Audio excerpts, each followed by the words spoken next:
What's up, guys? Welcome back to Burn the Ship, the podcast that inspires entrepreneurs to go all in on their business. And today we have on Miles. Thank you so much for coming in. Thanks for having me. So, tell us a little bit about your business.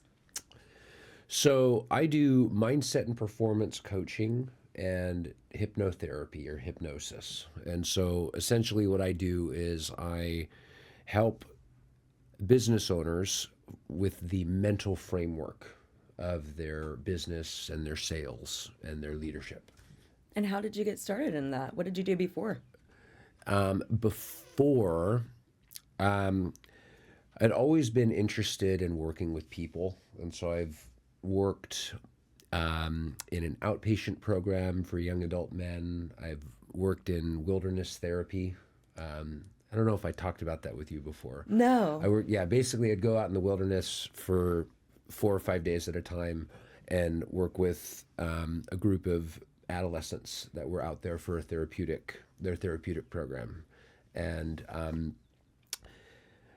and my job was to just help guide them throughout the week and just aid in the therapeutic process, but in the middle of the woods, which is kind of wild.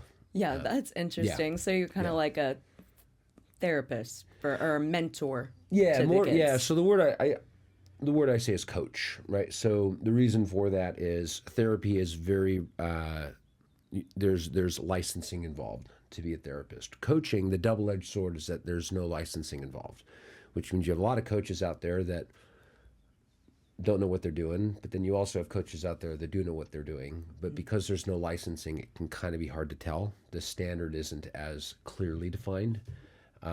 But the main difference between therapy and coaching is therapy focuses more on the past. Coaching focuses on where someone is now and how they want to move forward into the future. How did you get started doing this? What was that journey look like? Yeah, so I came across a video on YouTube, 8 or 9 years ago now. You've heard of Tony Robbins?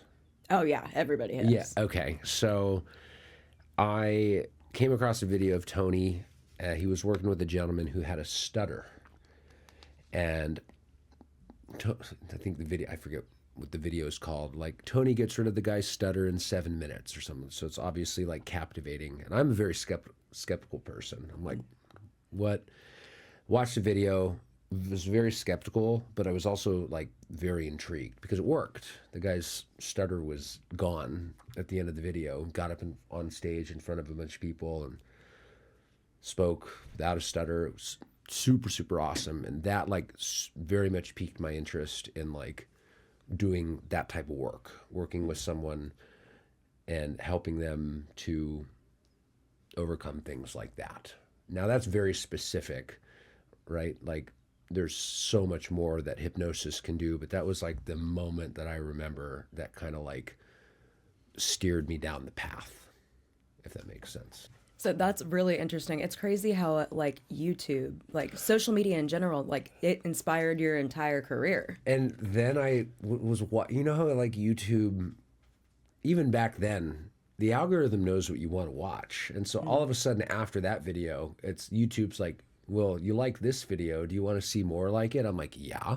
And so I go down all the rabbit holes. That's when I really started getting awareness to coaching, but in the context of not sports. I always thought of coaching like, oh, you're a football coach, you're a basketball coach, you're a soccer coach. I never thought of coaching in the construct of that context.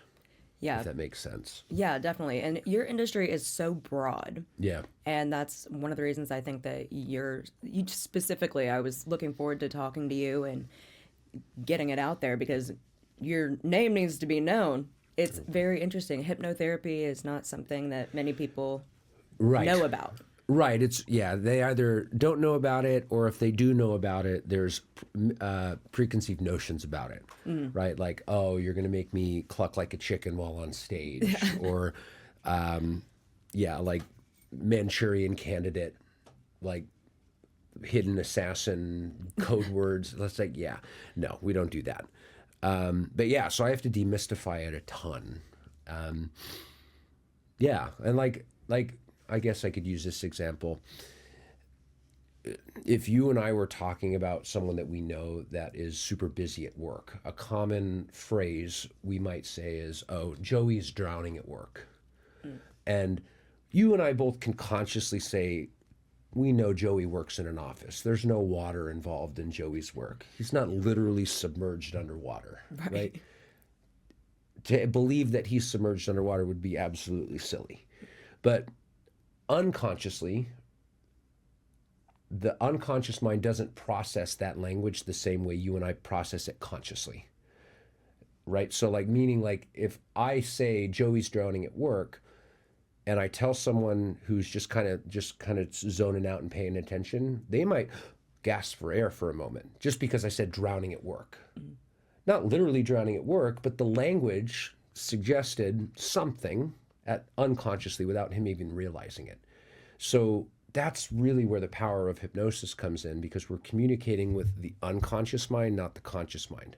And the unconscious mind is where all the juicy stuff happens. Right? Everyone has their beliefs there, how they make decisions, how they think about what they think about, what's important to them, everything.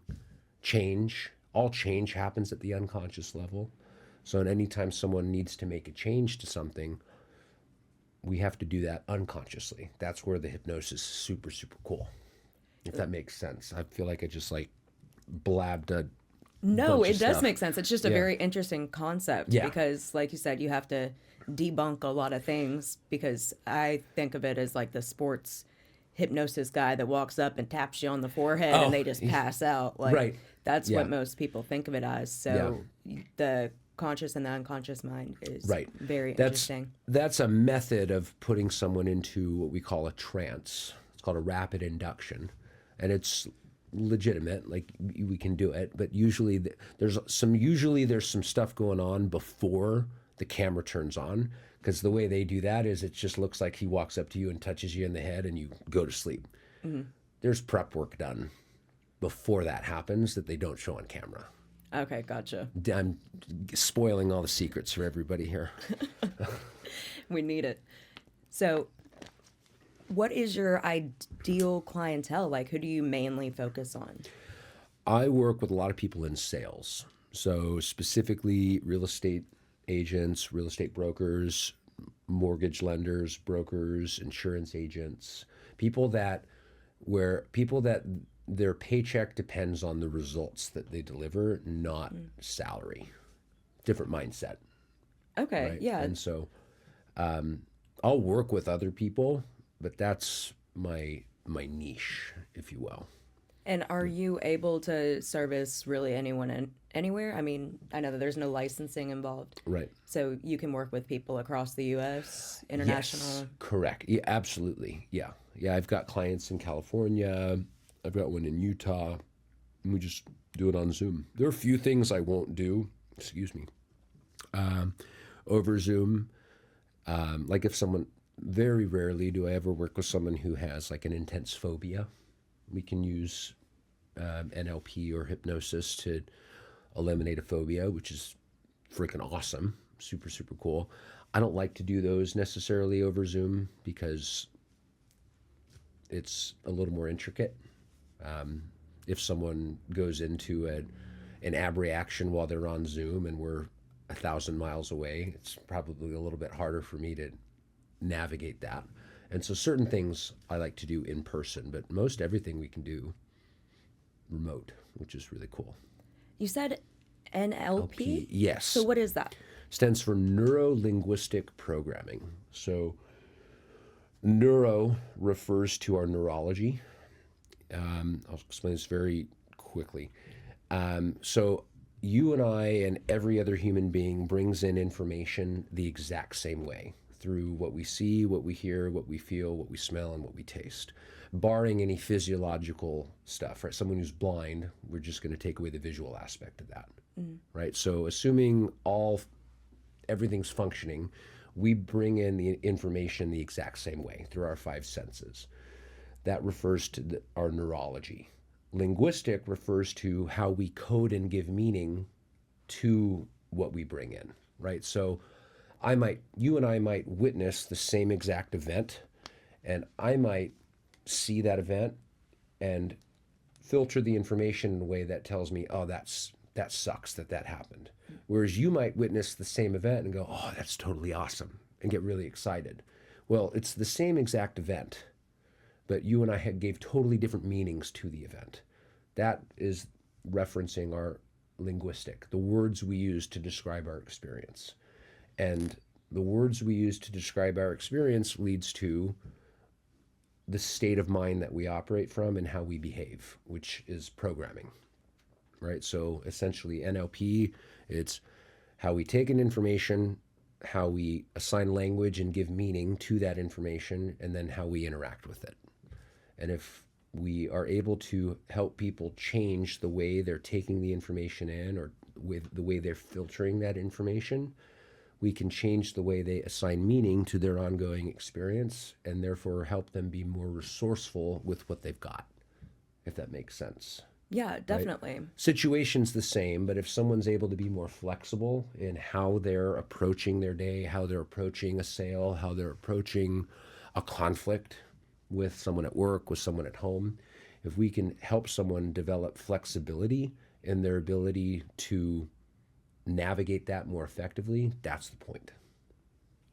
Yeah. So with NLP and hypnosis, is Yeah. it two different entities that you use, or do they go hand in hand? Like you have to have Yes. one without the.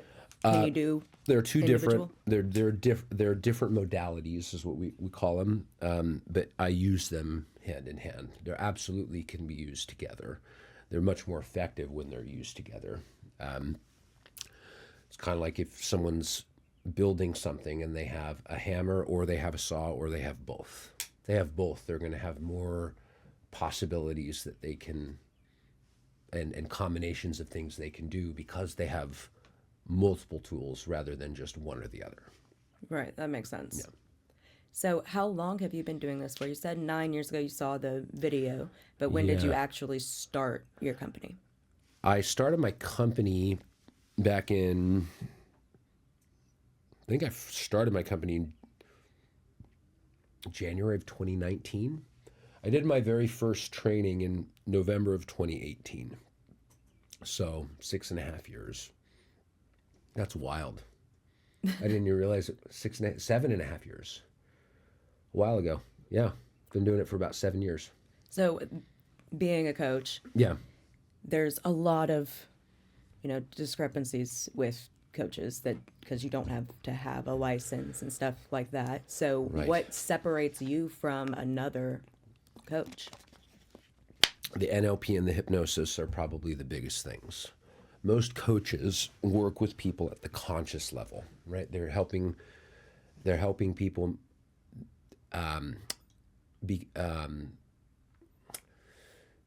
they're helping people make surface level changes, right? Someone who has a doubt in their ability to perform, most coaches will say, just go do it. And it's like, no shit.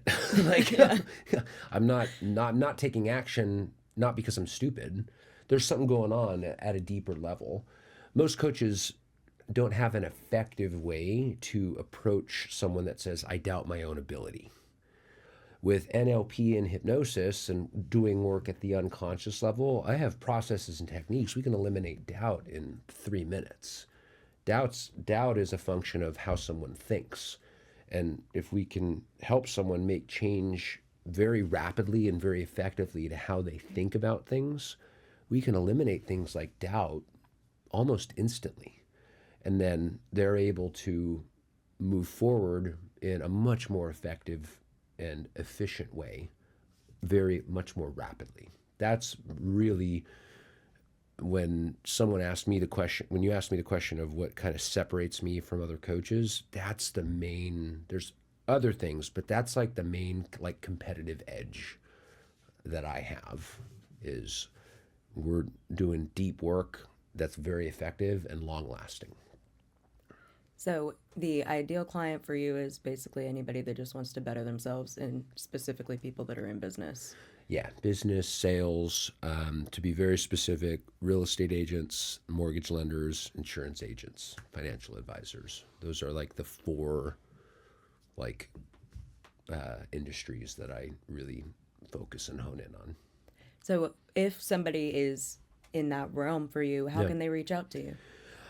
They can email me at, should I just say it? Yep. Perfect. It's miles.rubin. That's miles dot rubin at gurucoaches.com, gurucoaches.com. If you have Instagram, you can follow me on Instagram and message me at official Miles Rubin, all one word, no underscores, just all one word. And then, yeah, those are the main things. Best ways? Do you want to Yeah. put your phone number out there? Yeah, 562-980-2271. Feel free to shoot me a text. Just tell me who you are and that you saw me on the podcast so I don't don't just put it in the junk. Fair. Yeah. Well, Miles, I really appreciate you coming in and hanging out with us today. Thanks for having And me. y'all reach out to him. Everything will be linked in the description below. And thank you so much. Thanks for having me. Appreciate you.